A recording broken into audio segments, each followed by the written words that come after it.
নমস্কার বন্ধুরা, চিত্রকর কিচেনে তোমাদের স্বাগত। আজকে চিত্রকর কিচেনে একটা নতুন রেসিপি করে দেখাবো। চিকেন হলো, দেশি চিকেন হলো, বিদেশি চিকেন হলো, এবার করে দেখাবো মাটন।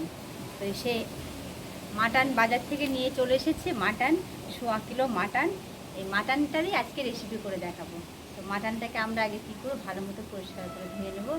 আর রেসিপিটা যদি আমার ভিডিওটা তোমাদের ভালো লাগে তাহলে অবশ্যই কিন্তু একটা করে লাইক ও শেয়ার অবশ্যই করে দেবে। তো চলো এই মাটনটাকে আমরা আগে ভালো মতো করে ধুয়ে পরিষ্কার করে নেব, লোম টোম বেছে নেব, আর তার সাথে মশলাটাও রেডি করে নেব। চলো চিত্রকর কিচেনে এবার যাওয়া যাক। তো চলে আসলাম চিত্রকর কিচেনে। এবার এই চিত্রকর কিচেনে এসে আমরা এই মাটনটাকে আমরা প্লেনভাবেই করব, যেহেতু মাটন এমনিতেই টেস্টি। তো আমরা এটা নর্মালভাবে রান্না করব, সেটা কিন্তু সত্যি দুর্দান্ত। তো আমরা চলো আমরা মাটনটাকে আগে ভালো মতো করে পরিষ্কার করে নিই। চিত্রকর কিচেনে আমরা চলে ঢুকে গেছি, একদম মধ্যে ঢুকে গেলাম।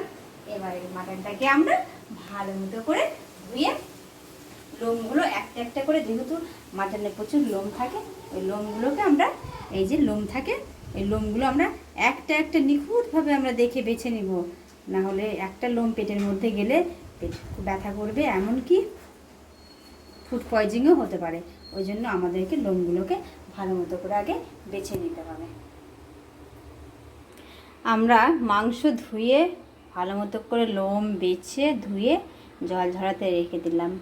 আর এদিকে আমরা চর্বিটা একটু আলাদা করে রাখলাম। এটা খাসির চর্বি আছে, চর্বিটাকে আমরা আলাদা করে রাখলাম।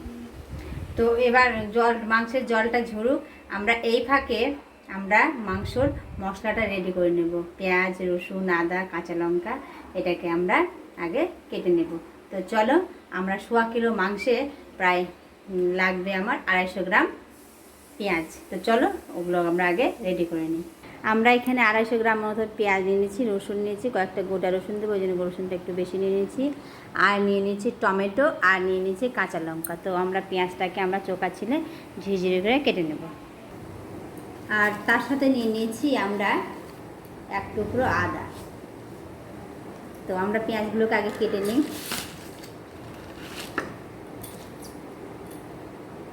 আমরা পেঁয়াজগুলো আগে চোকা ছিলে ঝিরিঝিরি করে কেটে নেব।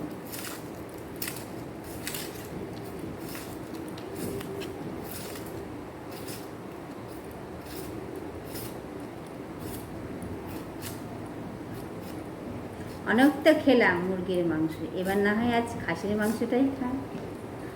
অবশ্য যাদের প্রেশার হাই তাদের খাসির মাংস না খাওয়াই উচিত। খাসির মাংস খেলে প্রেশারটা অনেকটাই বেড়ে যায়। খেলেও এক পিস থেকে 2 পিস খাবে, হালকা, একদম হালকা পাতলাভাবে খাবে। এবার আমরা পেঁয়াজটাকে ঝিরিঝিরি করে কেটে নেব, একদম ঝিরিঝিরি করে কেটে নেব। অবশ্য ঝিরিঝিরি না করলেও হবে, কেন খাসির মাংসতে এমনি পেঁয়াজ চলে যায়।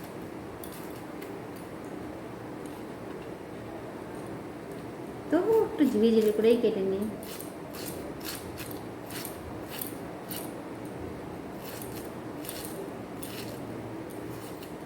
খাসির মাংস পাতলা প্লেনই ভালো লাগে, আমার কাছে প্লেন ভালো লাগে। আর কার কিছু কীরকম লাগে জানি না, কিন্তু আমার কাছে প্লেনই ভালো লাগে। ওই জন্য আমি খাসির মাংস বেশিরভাগ করলে প্লেনটাই করি, খেতে ভালো লাগে, তৃপ্তি সহকারে খাওয়া যায়। আর মাংস খেলে একবেলাই খেতে হয়। তো চলো আমরা আগে পেঁয়াজগুলো কেটে নিই, মশলাটা রেডি করে নিই, তারপরে দেখা হবে।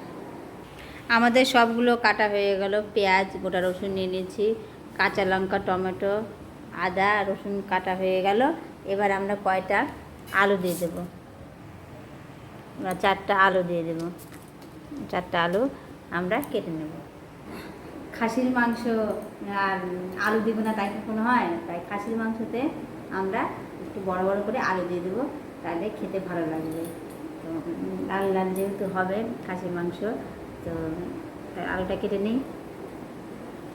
আমাদের সব কিছু কাটা হয়ে গেল, আলু কাটা হয়ে গেল। চলো এবার আমরা রান্নাটা শুরু করি। চলে এসেছি আমরা রান্নাঘরে। সব কিছু রেডি করে নিয়ে এসেছি। নিয়ে নিয়েছি আমরা বড় বড় করে আলু কেটে নিয়েছি, তিনটে টমেটো নিয়ে নিয়েছি, কাঁচা লঙ্কা, আর এখানে নিয়েছি আদাকে কুচি করে নিয়েছি, আর নিয়ে নিয়েছি রসুন, আর এখানে 250 গ্রাম পেঁয়াজ নিয়ে নিয়েছি, আর তার সাথে কয়েকটা গোটা রসুন দিয়ে দিয়েছি। তো আদা রসুন আর কাঁচা লঙ্কাকে আমরা পেস্ট করে নেব। আর গ্যাসে আমরা কড়াই চাপিয়ে দিয়েছি, এবার গ্যাসটা অন করব। গ্যাসটা অন করে দিলাম, এবার কড়াইটা বসিয়ে দিলাম। এবার কড়াইটা গরম হতে থাক। কড়াইটা গরম হয়ে গেছে, এবার আমরা দিয়ে দেব সরিষার তেল। আমরা সরিষার তেলেই রান্নাটা করব। সরিষার তেলটা গরম হোক। সরিষার তেলের মধ্যে আমরা দিয়ে দিব সামান্য হলুদ গুঁড়ো আর লবণ।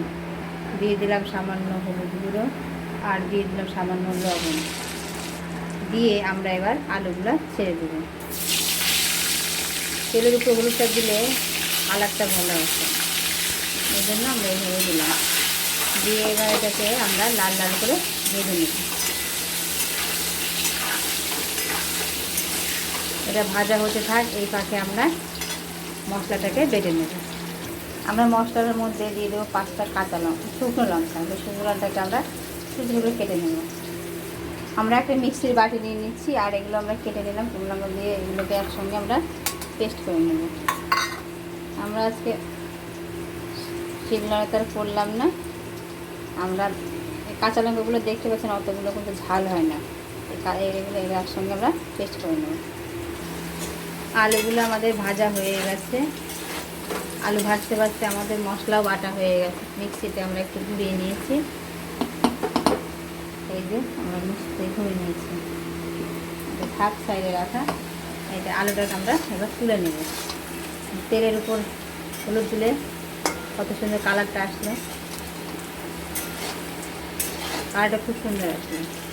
এবার এটাকে আমরা একে একে তুলে নেব। একটা ডিশ নিয়ে নিলাম, এই ডিশের উপর তুলে নেব। একটা ছাঁকনি দিয়ে তুলে নেব।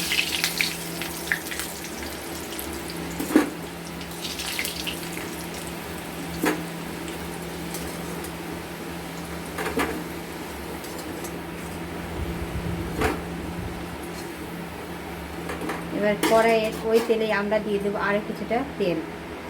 দিয়ে দিলাম আর একটু সরষের তেল। এবার আমরা ফোড়ন দেবো একটা তেজপাতাকে ছিঁড়ে দিয়েছি। আর দিয়ে দেব 2টো শুকনো লঙ্কা, গোটা জিরে, চিনি, বড় এলাচ, ছোটো এলাচ, দারচিনি, লবঙ্গ দিয়ে দিলাম। দিয়ে এটা লাল লাল হয়ে আসলে আমরা দিয়ে দেব কেটে রাখা দিয়ে দেবো পেঁয়াজ কুচি আর রসুন, গোটা রসুনটা একেবারে আমরা দিয়ে দেবো।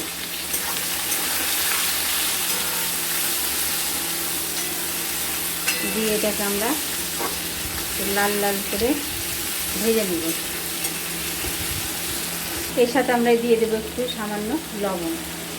দিয়ে দিলাম সামান্য লবণ, তাহলে নরম হতে সাহায্য করবে পেঁয়াজটাকে। আমি কিন্তু নর্মালভাবেই রান্না করব।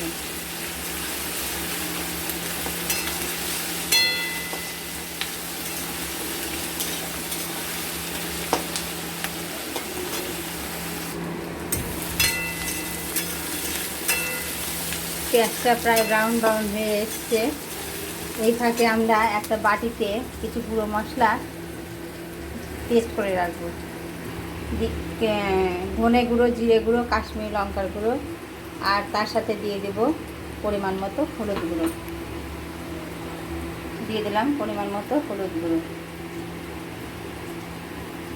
দিয়ে এটাকে আমরা কিছু সামান্য একটু জল দিয়ে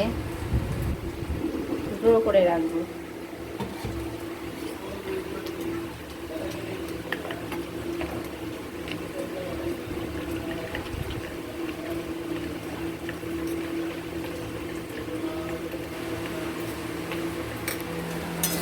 আমাদের পেঁয়াজটা ব্রাউন হয়ে গেছে।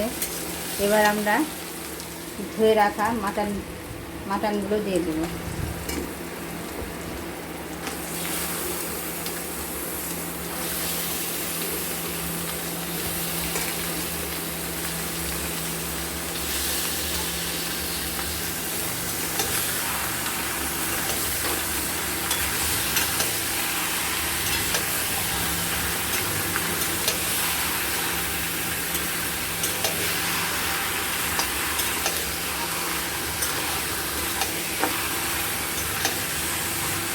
কিছুক্ষণ আমরা মাটনটাকে পেঁয়াজের সাথে ভেজে নেব।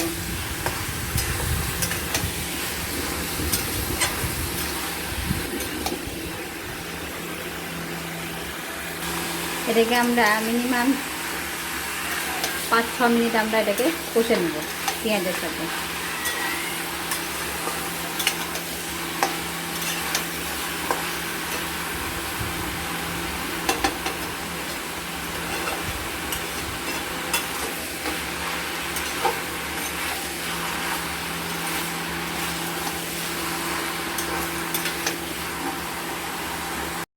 আমাদের পেঁয়াজ দিয়ে ভাজা হয়ে গেছে। এবার আমরা দিয়ে দিব বেটে রাখা আদা, রসুন, কাঁচা লঙ্কা আর তারপর পাকা লঙ্কা দিয়েছিলাম। এই পেস্টটা আমরা দিয়ে দেব। আমরা মিক্সি ধোয়া জল একটু দিয়ে দেব। মিক্সির বাটিটা ধুয়ে জলটা দিয়ে দেব।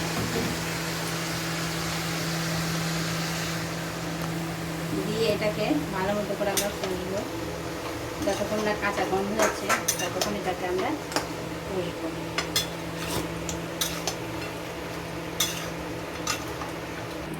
এবার আমরা এটাকে একটু ঢাকনা দিয়ে ঢেকে দেব। 2-3 মিনিট ঢাকনা দিয়ে ঢাকা থাক। এই ফাঁকে আমরা টক দইটাকে ফেটিয়ে রাখবো। এখানে 50 গ্রাম টক দই আছে। টক দইটাকে আমরা ফেটিয়ে রাখবো, ভালো মতো করে ফেটিয়ে রেখে দেবো। এবার আমরা ঢাকনাটাকে তুলে একটু নাড়াচাড়া করব। মাংস থেকে অনেকটা জল ছেড়ে দিয়েছে। এটাকে আমরা 2-3 মিনিট ঢাকনা দিয়ে ঢেকে রেখেছিলাম। এবার এটাকে আরও 2-3 মিনিট আমরা কষবো ভালো মতো করে।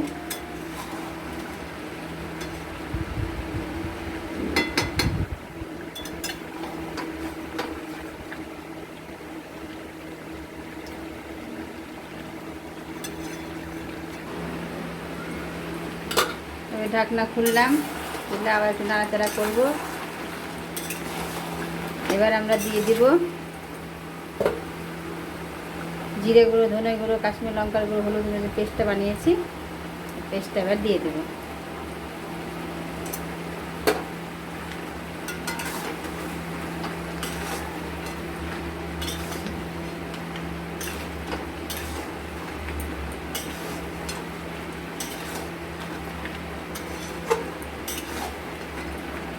বাটিতে লেগে আছে, বাটিটা আমরা ধুয়ে দিয়ে দেবো।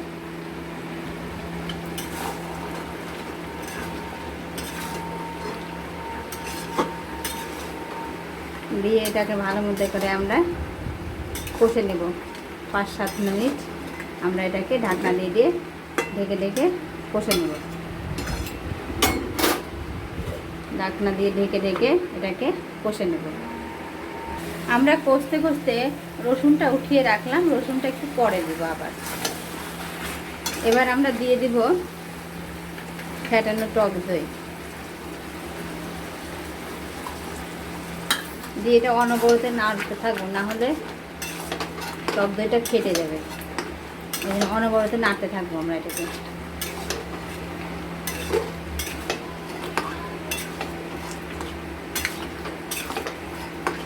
টক দইটা দিলাম, মাংসটা সিদ্ধ হতে সাহায্য করবে।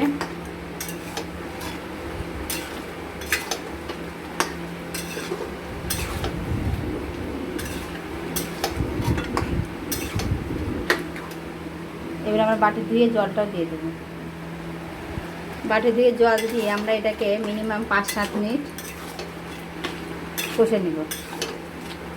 আঁচ কিন্তু আমরা কমাইনি, আঁচ কিন্তু আমাদের বাড়ানোই আছে। এটাকে আমরা ভালো মতো করে আগে কষে নেব।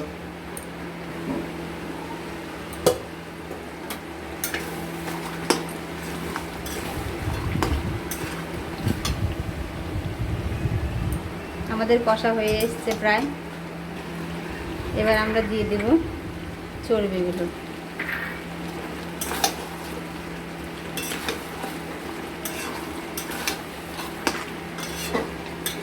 চর্বির সাথে সাথে আমরা দিয়ে দেব টমেটো, কেটে রাখা টমেটো কুচি।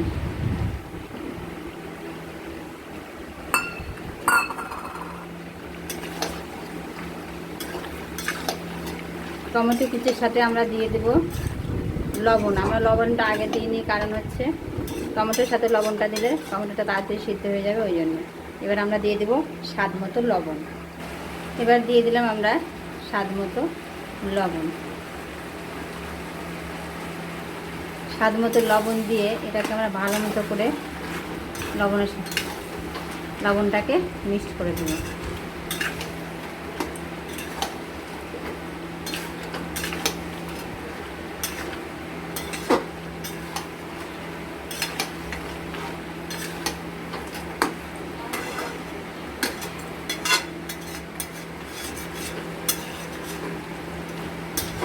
এবার একটা ঢাকনা দিয়ে ঢেকে দেবো। আমরা এবার ঢেকে এটাকে কষবো ভালো মতো। যতক্ষণ না টমেটোটা সিদ্ধ হচ্ছে ততক্ষণ আমরা এটাকে কষবো। মাংসটা থেকে কতটা জল বেরিয়েছে, এবার এটাকে আমরা আঁচ কমিয়ে কষবো, তাহলে মাংসটা অলরেডি সিদ্ধ হয়ে যাবে।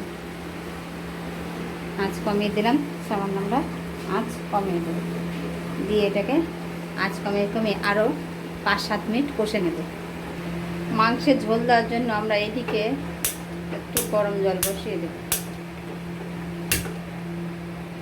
একটা বাটিতে আমরা গরম জল বসিয়ে দিলাম। মাংসটা আমাদের কষা হয়ে গেছে।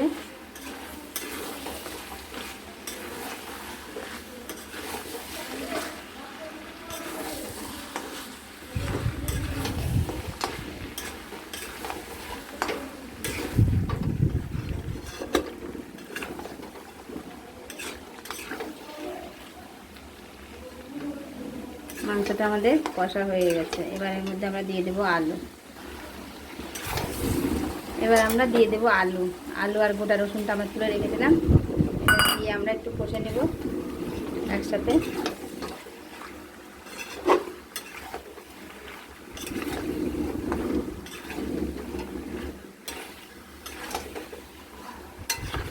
আমার ভিডিওটা যদি ইউটিউব থেকে দেখে থাকো আর যদি ভালো লেগে থাকে তাহলে অবশ্যই একটা করে লাইক, শেয়ার ও সাবস্ক্রাইব করে দেবে।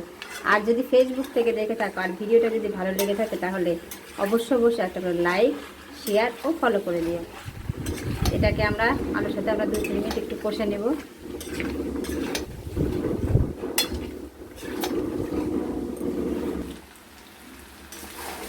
এবার আমরা দিয়ে দেব জল। কষা হয়ে গেছে আলুর সাথে। এবার আমরা গরম জল দিয়ে দেবো। গরম জল করে রেখেছি, এবার আমরা গরম জল দিয়ে দেবো।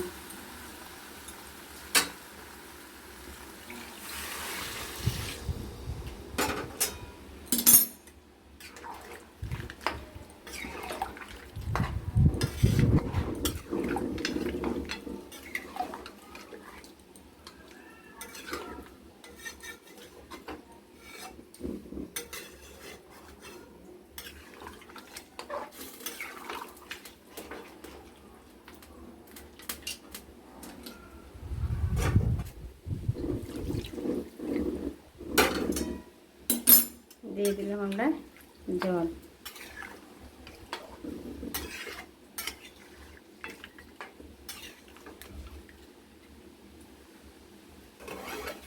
এবার এটা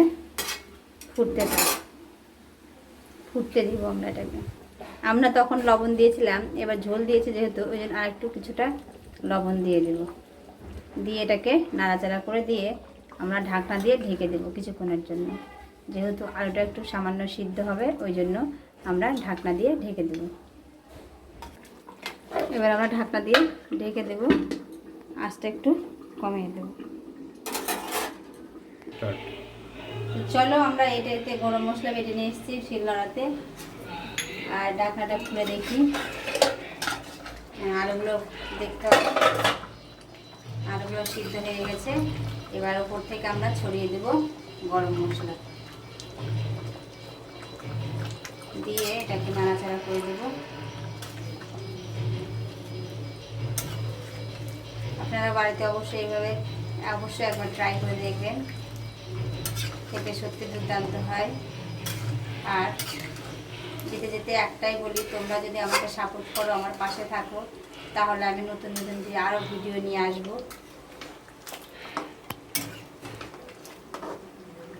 আর ভালো থাকবে, সুস্থ থাকবে। পরবর্তী কোনো ভিডিওতে তোমাদের সাথে কথা হবে। এবার এটাকে আমরা 2-3 মিনিট, যেহেতু গরম মশলাটা দিলাম, 2-3 মিনিট ঢাকনা দিয়ে ঢেকে রেখে দিই। তারপরে গরম গরম ভাতে গরম গরম আলু দিয়ে মাটন ঝোল খেতে এখনও খাইনি, কিন্তু মনে হচ্ছে খেতে কিন্তু খুবই ভালো হবে। তো চলো আমরা খাওয়ার পরে রিয়াকশানটা দিব কেমন হয়েছে। টাটা। এবার আমরা গ্যাসটা অফ করে দিলাম, অফ করে দিয়ে এটাকে আমরা এবার বাটিতে ঢেলে নেব।